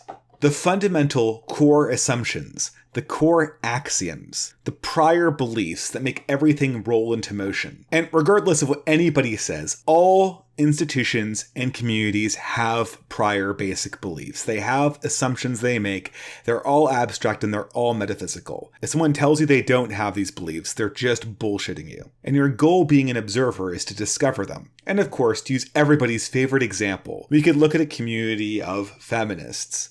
Now, what is the feminist core assumptions or beliefs? Well, if I ask this to people on the internet, they might say something like the wage gap, the belief that men have privilege, the patriarchy, something like that. But again, we're thinking more fundamental. What's more basic? I'd say their basic, most core belief is the fact that the only non-oppressive relation between the genders is one of total symmetric equality, with no differentiation. They believe there can be no complementarity, and subsequently, they believe that historically, any deviation from symmetric equality must be the fault of some notion of masculinity, whether abstract or real. Now, this may seem more or less obvious in the case of feminists, but rest assured, every group has one of them, and once you discover them, you have a key. Because at any point, you can just reject the basic belief. And with that basic belief goes every single piece of ideology the institution is trying to instruct you in, that the institution is trying to spread.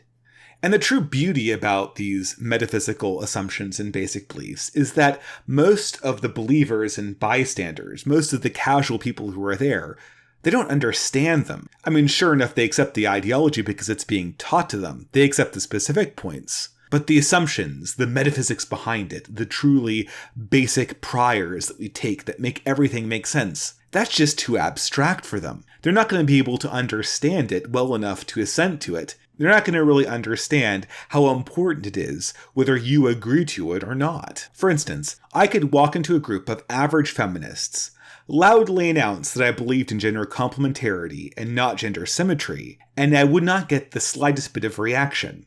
Whereas if I had said, I don't believe in the wage gap, every one of them would have jumped down my throat.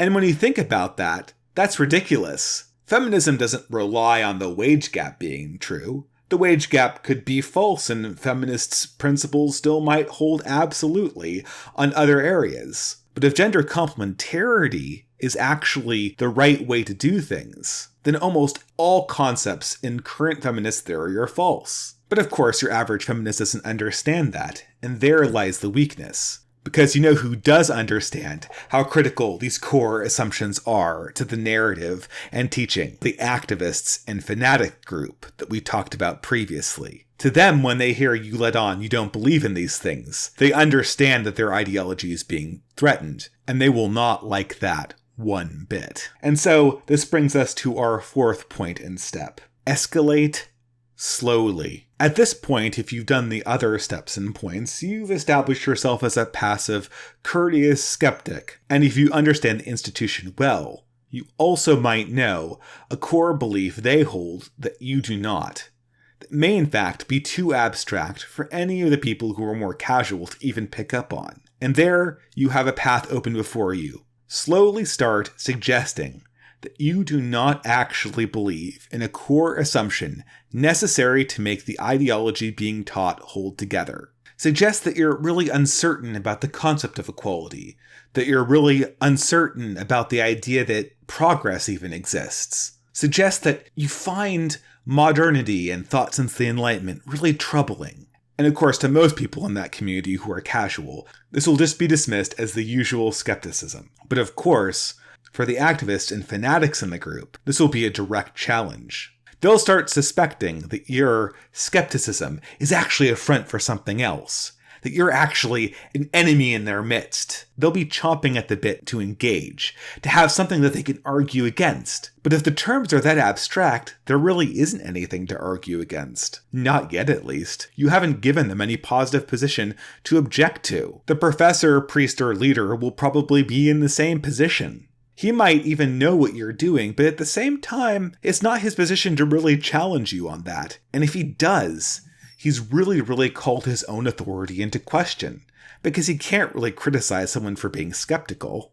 He can't even criticize someone for disagreeing with the core foundation of his ideology, because to do so, he'd have to admit he has an ideology. And that would make the entire house of cards come crumbling down. So in essence, what you're doing as you escalate, as you suggest you don't actually believe in the core foundations of the system, of the ideology of the institution you're interacting with, you're blowing a heavy dog whistle that only one group can really respond to, the activists and fanatics. And it will drive them insane, because they will have zero support from the believers or the leader. And this is unusual to them. That's going to make them feel terrible, and they're going to fight back against it, and fight back against you harder than ever before. And this, of course, will be incredibly embarrassing for the narrative of the entire institution. The professor or teacher or leader is going to start being more worried about the activists and fanatics in his class embarrassing him than he will be about educating or promoting the ideology. He doesn't want to have a fiasco on his hand. And if those people lash out against you in a way that's embarrassing to him,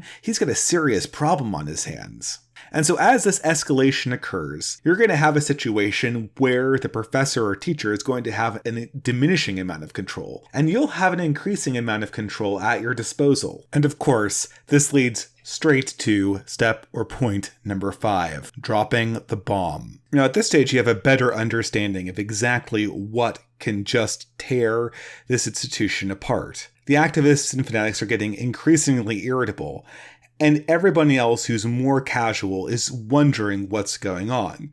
Because to them, it seems like they're just getting angry at you for asking questions. The institution's ideology is showing more than ever, and the professor or leader is getting increasingly concerned about the optics he's presenting. He's concerned that the legitimacy of the institution might be being called into question. So at this point, it's probably a good strategy to get more passive, to let conversations carry on, to make it apparent that you're not disrupting the actual environment of the institution.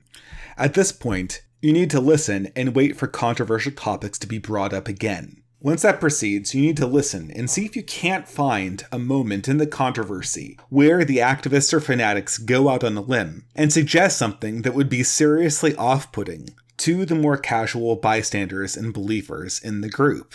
At this point, come out, matter-of-factly disagree with the activists and fanatics, and state then that this is probably why you don't agree with the fundamental basic belief necessary for the ideology to work. At this point, the activists and fanatics in the group will go absolutely bonkers. They've discovered a rat and they'll feel vindicated. But the optics of this explosion will be terrible for them. They'll look like paranoid ideologues trying to root out the people who disagree with them. And sure enough, that's exactly what they're doing. But as they get themselves triggered and absolutely fly off the handle, the professor or leader is not going to be able to stay back and watch this happen. The entire legitimacy of the institution in question is going to be threatened by this outburst, and if he doesn't calm things down, he's going to have a serious problem.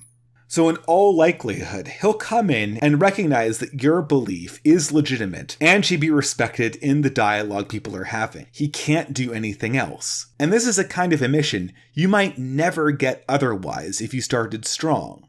If you started with your opinions written on your sleeve.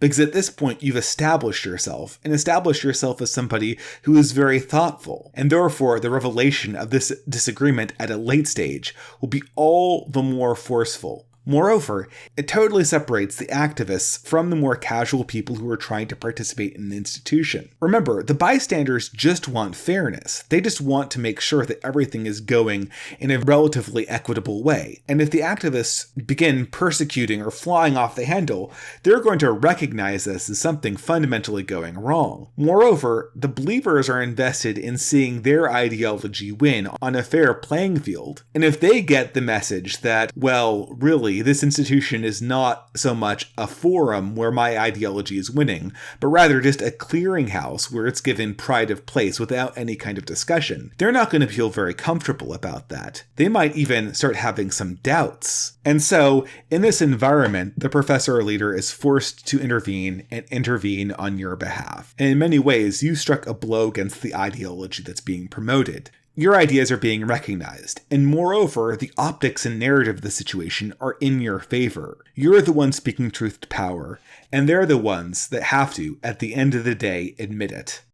Now, of course, I can already anticipate some objections to this very specific 5-point plan. In some ways, it seems a little bit too neat and too cute, and moreover, have we really solved the problem? Have we really pushed back against the institution? As much as this plan creates optics for yourself that are beneficial, it's hard to see how this really changes anything. After all, the institution will continue to operate, it will continue to indoctrinate people. If you're in a college course, the course will proceed apace and the curriculum will not be largely threatened. So what good does this particular strategy give you?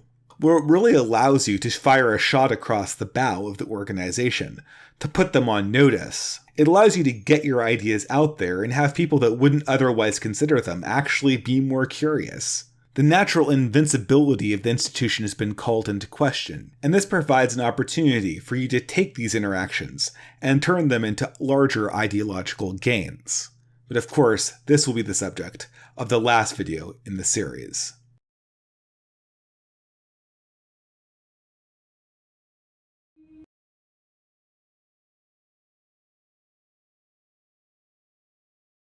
So in this last section, as I'm drawing this series to a close, I want to take stock of what we're really trying to accomplish and what we have been discussing to this point. What I hope I've given people is an outline for how to understand the culture war and interacting with institutions that are hostile to your own beliefs. Moreover, I hope I have also outlined an approach to taking on cultural institutions, or opposing them, that is a little bit more productive than the God is not dead model of just standing up and wearing your opinions on your sleeve and pushing back explicitly. But before I continue on to the last part, where I broadly discuss how we can take a plan to push back against these institutions in a shorter term perspective and turn that into some kind of benefit in the longer term, I would like to examine what we really hope to accomplish and what we can really accomplish when we're interacting with institutions in the culture war. As I've said many times and earlier in this series, the culture war really is a war over education, over who can develop new minds. And as such, it's a longer-term battle. Although it's fought in discrete interactions with institutions, everything that's done is done for the longer term. It's a generational struggle, and when we're talking about battles between fundamentally different ways of viewing the world, we're talking about a war that spans decades. As such, it's important not to overly exaggerate the role of any one interaction or any one institution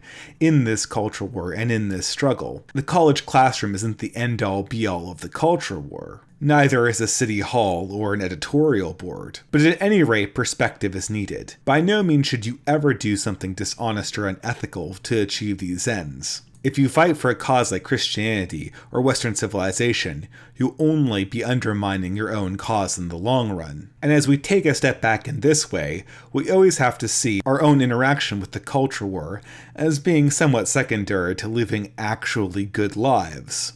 And I guess it's this longer-term perspective that really will bring this entire series to a head when we discuss how pushing back against cultural institutions can lead to long-term gains for the cause you believe in.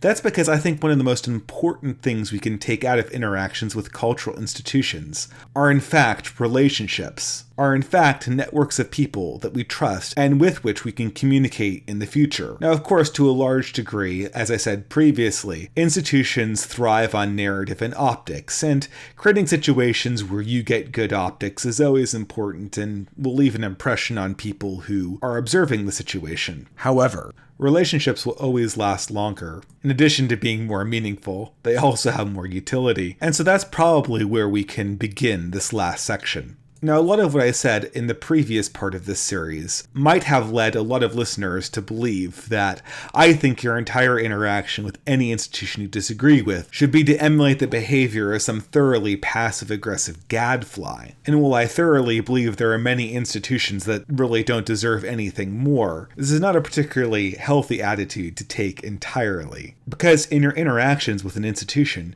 you should be constantly forming friendships and relationships at the same time. You're not doing anything dishonest. At most, you might not be bringing forth the full force of your opinion. But other than that, there's no reason why you can't be generally sincere and outgoing. It's really important to reach out to the believers of other ideologies.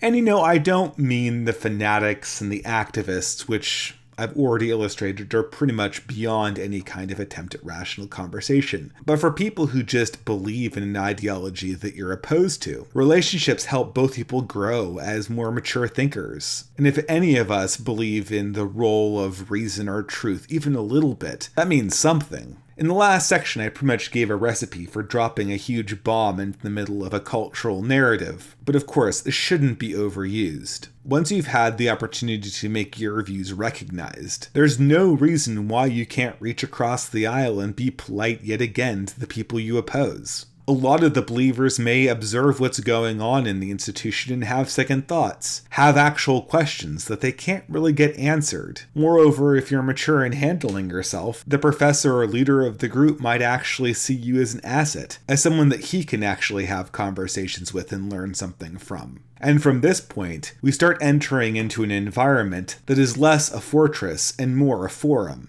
We start chipping away at the cultural chains of the last 30 years, where people of a non-progressive bent are totally locked out of institutions. Sure, it might be small, but it's a start. And here's where I think community can play a large role. If people begin to see that the existing cultural institutions are not good places to have conversations, then they'll be looking for somewhere else. They'll be looking for alternative institutions, alternative places of education, alternative ways of coming to truth, goodness, and beauty. And if you have contact with a truly good community, a learning institution that you yourself have developed to be more open, that you yourself have worked to make thicker, more developed, more honest, and with a more trustworthy network, then you're in a position to offer people something. And so the relationships formed in an institution, even a hostile institution, even relationships with people you might deeply disagree with, may be a path to forming new and better institutions as those of the old order slowly fall away and crumble under their own dishonesty. There's a dirty secret in academia, as well as other organizations, dedicated to the examination of the human condition and all elements of truth, goodness, and beauty. And that is that change occurs slowly, much more slowly than arguments are had or even won. Ideological change happens on a much broader scale than we like to admit to ourselves, because it makes the entire act of a dialectic seem almost futile, as if it's almost secondary. And of course, this makes the human individual feel small and insignificant. A lot of professors say that the only way truly revolutionary change comes is when there's a changing of the guard, when the old professors or institutions die away, either literally or figuratively, and are replaced by a new and up-and-coming generation. But yet, there's a slightly less cynical alternative, and that is the ideological change is slow, because it requires deep reflection that can come not from argument, but only through experience and relationship. The contemplation we need to truly change our minds is a very deep force. It's something humans themselves don't understand and may never fully understand. And as such, if we are seeking true ideological change, we have to go forward with this hope. We have to go forward with the understanding that we are not the drivers of that change, but rather facilitators, people who can, at most, set the stage for people to come to their own conclusions through reflection, through understanding their own humanity better. I think there is a lot that can be accomplished in this direction, as we work even with institutions that directly are opposed to us ideologically, and may even be hostile to our own ideas. And although the previous points I outlined are important to understand, and are important to shattering the mechanism of dishonest indoctrination, they're ineffective at accomplishing that most final task of bringing over your ideological opponent to being your ideological ally. This is a more complex spiritual transformation, and something that can only ever be facilitated in a spirit of friendly conversation. If there's something I absolutely do not want my listeners to take from this series, it is that I'm commending that we should embrace the culture of cynical indoctrination over the older form of civil discourse. At all times when we interact with these institutions, we should always be thinking of how we can recreate the older model of discussing things in a spirit of friendly exploration. That is the goal before all of us, and we should never lose sight of that. The tactics we have of optics and narrative should be tactics of clearing away the old, and we should never forget that there's a need to rebuild in the ashes. After all, at the end of the day, beyond the question of whose ideology is dominant, lies the much more fundamental, the much more human question of which ideology is true. And that is a struggle of much greater importance. Community, a learning institution that you yourself have developed to be more open, that you yourself have worked to make thicker, more developed, more honest, and with a more trustworthy network, then you're in a position to offer people something. And so the relationships formed in an institution, even a hostile institution, even relationships with people you might deeply disagree with, may be a path to forming new and better institutions, as those of the old order slowly fall away and crumble under their own dishonesty. There's a dirty secret in academia, as well as other organizations, dedicated to the examination of the human condition and all elements of truth, goodness, and beauty. And that is that change occurs slowly, much more slowly than arguments are had, or even won. Ideological change happens on a much broader scale than we like to admit to ourselves, because it makes the entire act of a dialectic seem almost futile, as if it's almost secondary, and of course this makes the human individual feel small and insignificant. A lot of professors say that the only way truly revolutionary change comes is when there's a changing of the guard, when the old professors or institutions die away, either literally or figuratively, and are replaced by a new and up-and-coming generation. But yet, there's a slightly less cynical alternative, and that is the ideological change is slow, because it requires deep reflection that can come not from argument, but only through experience and relationship. The contemplation we need to truly change our minds is a very deep force. It's something humans themselves don't understand and may never fully understand. And as such, if we are seeking true ideological change, we have to go forward with this hope. We have to go forward with the understanding that we are not the drivers of that change, but rather facilitators, people who can, at most, set the stage for people to come to their own conclusions through reflection, through understanding their own humanity better. I think there is a lot that can be accomplished in this direction, as we work even with institutions that directly are opposed to us ideologically, and may even be hostile to our own ideas. And although the previous points I outlined are important to understand, and are important to shattering the mechanism of dishonest indoctrination, they're ineffective at accomplishing that most final task of bringing over your ideological opponent to being your ideological ally. This is a more complex spiritual transformation, and something that can only ever be facilitated in a spirit of friendly conversation. If there's something I absolutely do not want my listeners to take from this series, it is that I'm commending that we should embrace the culture of cynical indoctrination over the older form of civil discourse. At all times when we interact with these institutions, we should always be thinking of how we can recreate the older model of discussing things in a spirit of friendly exploration. That is the goal before all of us, and we should never lose sight of that. The tactics we have of optics and narrative should be tactics of clearing away the old, and we should never forget that there's a need to rebuild in the ashes. After all, at the end of the day, beyond the question of whose ideology is dominant, lies the much more fundamental, the much more human question of which ideology is true, and that is a struggle of much greater importance.